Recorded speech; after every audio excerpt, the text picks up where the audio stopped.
السلام علیکم، میں ہوں نمرا زویل، آپ دیکھ رہے ہیں الگ نیوز۔ عبدالستار ہمارے ساتھ ہیں۔ ایک بڑے ٹی وی چینل نے خاتون اینکر کو آف ایئر کر دیا ہے۔ انہوں نے کچھ سلیم صافی کے انٹرویو کے حوالے سے کچھ گفتگو بھی کی تھی، وہ بتاتے ہیں، لیکن اس سے پہلے کامنٹس شامل کر لیں۔ اکبر علی صاحب وہ لکھتے ہیں کہ جس نے بولنے کی طاقت پہلے دی تھی، اللہ اس کو ابھی بھی دے دے گا انشاءاللہ، کیونکہ اس نے حق اور سچ کی آواز کو بلند کیا تھا۔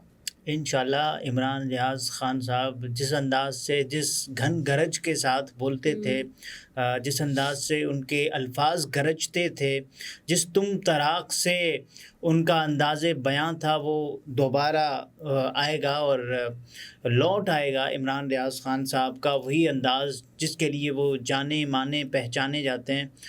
ظاہر ہے اب ایک لکنت ہے، بول نہیں سکتے اس فراوانی سے، لیکن عمران ریاض خان جب بھی بولیں گے، کیونکہ وہ چاہتے ہیں کہ وہ ایک ایسا نہ لگے کہ وہ کوئی کہیں کمزور ہو گئے ہیں، ان کے بولنے میں کچھ مسئلہ ہو رہا ہے، تو وہ چاہتے ہیں کہ وہ مکمل طور پر فٹ ہو کر فزیکلی اور ذہنی طور پر آئیں اور اس کے بعد پھر اپنے آڈینس کو فیس کریں، ان کو بتائیں، جو بھی خبریں آئیں گی ضرور بتائیں گے۔ تو عمران ریاض خان صاحب یہی چاہتے ہیں۔ صحیح۔ یہ اختر محمود صاحب ہیں، لکھتے ہیں کہ عمران بھائی بہت بہادر، نڈر، بے باک ہیں، اس نے قربانی دی اور ہم ان کی ان قربانیوں کے مقروض ہیں۔ عمران ریاض خان صاحب دیکھیں، اپنی فیملی سے دور جو بندہ، اور تقریباً کوئی 5 مہینوں کے لگ بھگ وہ دور رہا، اس کے علاوہ وہی عمران ریاض صاحب یہ بھی دیکھیں نا کہ فیملی سے دور ہونے کے بعد جس حالت میں واپس آیا، وہ سب نے دیکھا کہ ان کا جو وزن گرا ہوا تھا، 23 کلو ان کا وزن، جو کہ نہیں تھا جب وہ گئے تھے سیالکوٹ ایئرپورٹ سے، تو 23 کلو تب تھا جب اس کے علاوہ جو وزن گرا، وہ سب نے دیکھا کہ جس کمزوری کے ساتھ عمران ریاض صاحب آئے۔ اس کے علاوہ آپ یہ بھی دیکھیں نا کہ اس وقت جو صورتحال ہے، عمران ریاض خان صاحب اپنے بچوں سے دور رہے۔ عمران ریاض خان صاحب جب واپس آئے تو ان کے بچے نے ایک فوجی وردی پہن کر ان کو سلوٹ کیا۔ تو یہ کچھ چیزیں ہیں جو ان کو ضرور یاد رہی ہوں گی، اور ان کی جو قربانی ہے وہ ظاہر ہے ہم سب ان کے مقروض ہیں۔ صحیح۔ یہ جان پاکستان صارف ہیں، یہ لکھتے ہیں کہ بھائی بچے کو سزا ملنی چاہیے، ورنہ ہر طاقتور کا بچہ یہی کرے گا۔ 6 افراد کو قتل کیا ہے بھائی، وہ بھی جان بوجھ کر۔ دیکھیے، جان بوجھ کر یہ تو اس کو پتہ ہوگا، اور اس رب ذوالجلال کو پتہ ہوگا، اور اس کے علاوہ جب تحقیقات میں یہ بات سامنے آئے گی۔ لیکن اس میں ایک چیز تو ہے نا کہ اس نے جو دھمکیاں دیں، پولیس کو تحقیقات کرنی چاہیے اس بات کی۔ اس کے علاوہ جو اس نے کارنامہ، مطلب جن لوگوں کو، 6 لوگوں کو، 6 جیتی جاگتی زندگیوں کو اس نے نگلا ہے، اور اس نے یہ کہا کہ میں آپ کو دیکھوں گا کہ آپ کیسے چلاتے ہیں ڈیفینس میں گاڑی۔ تو یہ بدماشی ہے، یہ غنڈہ گردی ہے۔ ایک 14 سالہ بچہ جب کسی کی ماؤں بہنوں کو چھیڑ رہا ہے اور چھیڑ خانی کرتے ہوئے وہ انہیں دھمکیاں دے رہا ہے، باوجود اس کے کہ وہ اس کو روک کر کہہ رہے ہیں کہ بیٹا ایسا نہ کریں، لیکن وہ اپنے 3 اور لفنگوں کے ساتھ مبینہ طور پر یہ تمام تر جو کارنامہ ہے، جو جسے کہتے ہیں نا کہ وہ اس کے بعد پھر جو عدالت میں ان کے ساتھ سلوک ہوتا ہے، اس کو ایک معصوم بنا کر پیش کیا جاتا ہے، پھر 35-40 منٹ پر اس کی گفتگو کروائی جاتی ہے، پھر اس کے علاوہ یہ وہی ہوتا ہے کہ جس کو جج صاحب کہتے ہیں کہ انہیں کرسی دیں، یہ آرام فرمائے۔ جو فیملی آپ دیکھیں کہ لاشوں سے گزری ہے نا، اس فیملی نے وہ تکلیف وہی جانتے ہیں۔ 6 میتیں دیکھی ہیں۔ ان کے گھر میں شادی تھی، اور شادی کی تیاریوں کے سلسلے میں یہ خواتین وہاں سے جا رہی تھیں، اور ان میں ایک 4 مہینے کی بچی بھی تھی، ایک 4 سال کا بچہ بھی تھا۔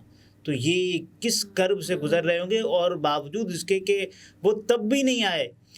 جو اس کے والدین تھے وہ نہ تو نماز جنازہ میں آئے، اور اس کے علاوہ آپ یہ دیکھیں، اور یہ تمام تر لوگ اسپتال میں بھی نہیں آئے خیریت پوچھنے، جب وہ پھڑا رہے تھے، جب وہ ایڑیاں رگڑ کر مرنے سے پہلے یہ صدا دے کر مر رہے تھے کہ ہمارا قصور کیا تھا، ہمیں کیوں مارا ہے، صرف اس لیے کہ ہم نے تمہیں روک کر کہا تھا کہ ایسا نہیں کریں۔ تو یہ تمام تر ہے۔ بہرحال اب آتے ہیں ایشو پر جو آج کا ہمارا موضوع ہے، اور وہ موضوع یہ ہے کہ ایک خاتون اینکر کو آف ایئر کر دیا گیا ہے دوبارہ سے نہیں، ایک بار پھر کیا گیا ان کو۔ ایک بار پھر نہیں، ایک بار ہی کیا گیا ہے ان کو.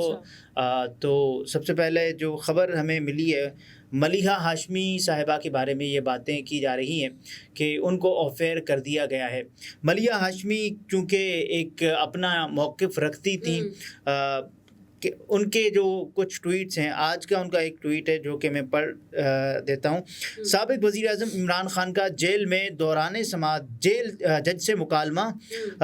اگر القادر ٹرسٹ کیس میں نیب کے الزامات درست تسلیم کر بھی لیے جائیں تو یہ کیسا کرپشن کیس ہے جس میں میری ذات کو فائدے کے طور پر عوام کے لیے ایک بہترین ماڈرن اور اسلامی تعلیم کی یونیورسٹی بنائی گئی اور وہ بہترین انداز میں قوم کے بچوں کو مفت تعلیم دے رہی ہے، یہ کیسی رشوت ہے. تو ملیحہ ہاشمی صاحبہ نے یہ کیا ہوا ہے اپنے ٹویٹر اکاؤنٹ پر. اس کے علاوہ ملیحہ صاحبہ نے کیا کیا ہوا ہے، وہ بڑا ایک اپنا اسٹرانگ پوائنٹ آف ویو رکھتی ہیں. دیکھیں ان کا اپنا ایک اسٹانس تھا کہ جو اس وقت ان دنوں حالات جاری ہیں، ایک سیاسی جماعت جو کہ مختلف جسے کہیں نا کہ انتقامی کارروائیوں کا سامنا کر رہی ہے. مثال کے طور پر یہاں تک کہ بنی گالہ کے سابقہ انچارج انعام اللہ شاہ صاحب کو بٹھا کر یہ پوچھا گیا کہ آپ بتائیں کہ بشریٰ بیوی گوشت کیسے پھینکتی تھیں، تو سلیم صافی صاحب یہ کام کر رہے تھے. سلیم صافی نے پوچھا اور اس پر ان کا اپنا ایک اصولی موقف ہے ملیحہ صاحبہ کا. تو ملیحہ نے کہا کہ ایسا آپ نہیں کر سکتے، میں کسی کے بھی ملازم کا اس طرح سے جب وہ خبروں میں وہ سابقہ انچارج رہا اس کا میں انٹرویو کیسے کر سکتی ہوں. انہوں نے کہا کہ بیانیہ کچھ بھی ہو لیکن میں کوئی نواز شریف ہو، آصف زرداری ہو یا عمران خان ہو، کسی کے بھی ملازم کا کبھی انٹرویو نہیں کروں گی. کہ مطلب بات اور نوبت اب یہاں تک آ گئی ہے کہ ہم ان کے ملازموں کا انٹرویو کر رہے ہیں. اس کے علاوہ دیکھیں ملیحہ صاحبہ نے کوئی ایک اور ان کی ٹویٹ ہے کہ عمران خان جیل میں قید ہیں، پارٹی قیادت آدھی سے زیادہ ٹوٹ گئی، بلکہ تقریباً پوری ٹوٹ گئی ہے.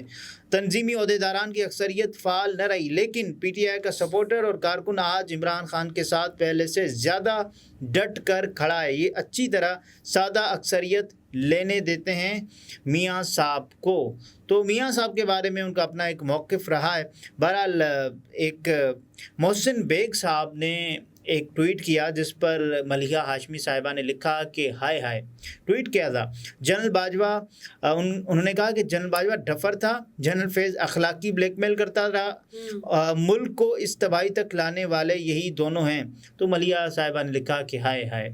اور حسن ایوب صاحب نے لکھا کہ پوری شریف فیملی لاہور سے انتخابات لڑے گی، جس پر ملیحہ ہاشمی نے لکھا کہ اور ضمانتیں ضبط کروائے گی اگر دھاندلی سے پاک الیکشن ہو گئے تو.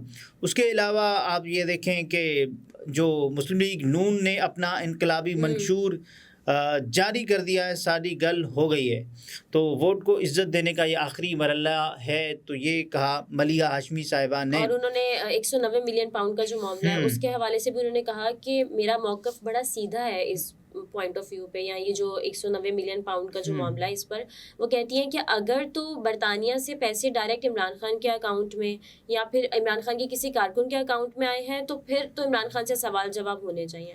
لیکن جب یہ پیسے ہی سپریم کورٹ کے اکاؤنٹ میں آئے ہیں تو پھر اس میں عمران خان پر ہم کرپشن کا الزام کیسے لگا سکتے ہیں؟ بالکل ایسے ہی نا کہ عمران خان تو اس کے بینیفیشری نہیں ہے نا.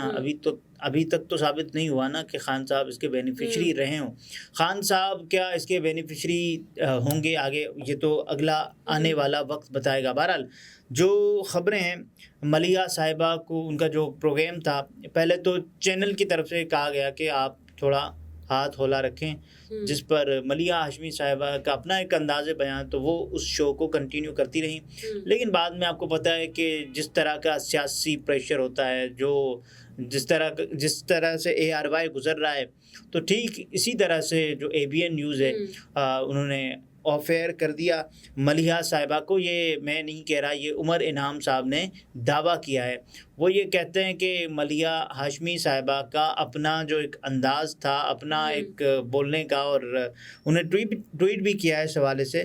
تو ملیحہ صاحبہ کو ایک نجی چینل نے، یعنی کہ انہوں نے نام نہیں لیا لیکن ABN نیوز نے آف ایئر کر دیا ہے، وہ اب پروگرام نہیں کیا کریں گی۔ ملیحہ صاحبہ جو یوٹیوب پر کام کر رہی تھیں، ان کو یہ کام کیے ہوئے بھی تقریباً کوئی 2 مہینے ہو چکے ہیں، انہوں نے کوئی لیٹسٹ ویلاگ اپلوڈ نہیں کیا یا پبلک نہیں کیا۔ تو اب ویسے بھی ایک فضا چل رہی ہے کہ کوئی اگر ایک موقف رکھتا ہے جو آپ کو نہیں پسند ہوتا تو اس کو آف ایئر کر دیا جاتا ہے، جس طرح ابھی ہم دیکھتے ہیں کہ کاشف عباسی صاحب بھی چھٹیوں پر ہیں، پروگرام نہیں کر رہے اپنا۔ دیکھیں چھٹیاں تو وہ گزار کے آ بھی چکے پاکستان، اور اس کے بعد انہوں نے کہا کہ میں 1 ہفتے کی مزید چھٹیاں چاہتا ہوں، تو ان کو مزید 1 ہفتے کی چھٹیاں مل گئیں۔ میری ایک رائے ہو سکتی ہے، آپ کی ایک رائے ہو سکتی ہے، میں آپ کی رائے سے اتفاق نہ کروں، میرا یہ قانونی اور آئینی شرعی اخلاقی جمہوری حق ہے، لیکن میں یہ کیسے کہہ سکتا ہوں کہ آپ کی جو رائے ہے میری رائے سے مخالف ہے تو میں یہ کام کر دوں کہ آپ کو آف ایئر کر دوں۔ مجھے پسند نہیں ہے کہ آپ جو بولتی ہیں وہ مجھے اچھا نہیں لگتا، یا آپ بھی وہ بات کریں جو ہماری رائے ہے، یا پھر میں یہ چاہوں کہ میں جو چاہتا ہوں نا آپ وہ بولیں، لیکن آپ کی اپنی ایک رائے ہوتی ہے، آپ کا اسٹانس ہوتا ہے، آپ یہ چاہتی ہیں کہ نہیں میں وہ نہیں بولوں گی جو اس کی رائے ہے، کیوں بولوں، اس کی اپنی ایک رائے ہے، میرا تو اگر کسی کی رائے مسلط کی جائے تو وہ اس کو نہ اپنائے تو اس کا نتیجہ اس صورت میں بھی آ سکتا ہے۔ بہرحال یہ عمر انعام صاحب نے کہا کہ ان کا یہ دعویٰ ہے، لیکن اب دیکھنا یہ کہ ملیحہ ہاشمی صاحبہ اس پر کیا موقف دیتی ہیں۔ ہم نے یہ دیکھا کہ جس انداز سے اسد اللہ خان صاحب نے ماریہ میمن صاحبہ کے حوالے سے بات کی کہ ان کو آف ایئر کیا گیا، بعد میں پھر ماریہ میمن صاحبہ نے کہا کہ ایسی کوئی بات نہیں ہے، میں اپنی کہ وہ امریکہ چلی گئی ہیں اور اس حوالے سے بھی خبریں دی ہیں۔ اینوئل جو ان کی ویکیشنز ہوتی ہیں تو وہ معمول کی ویکیشنز پر امریکہ میں ہیں، تو اس میں ایسی کوئی بات واپس آئیں گی اور بالکل، تو یہ کہا انہوں نے۔ اس کے علاوہ اب دیکھیں عمر انعام صاحب کی اسٹوری، تب تو پھر اسد اللہ خان صاحب نے کہا کہ آئی ٹک مائی اسٹوری بیک، تو انہوں نے کہا کہ میں اپنے آپ کو کریکٹ کرتا ہوں، آپ کی جو رائے کیونکہ وہ مسلمہ ہیں اور یہ اسٹوری بھی آپ ہی سے متعلقہ ہے، تو آپ بالکل انہوں نے معافی بھی مانگی اس پر۔ ایسے ہی ہے۔ ٹھیک ہے ناظرین، گفتگو آپ نے ملاحظہ فرمائی، عبدالستار ہمارے ساتھ تھے، اجازت دیجیے، اللہ حافظ۔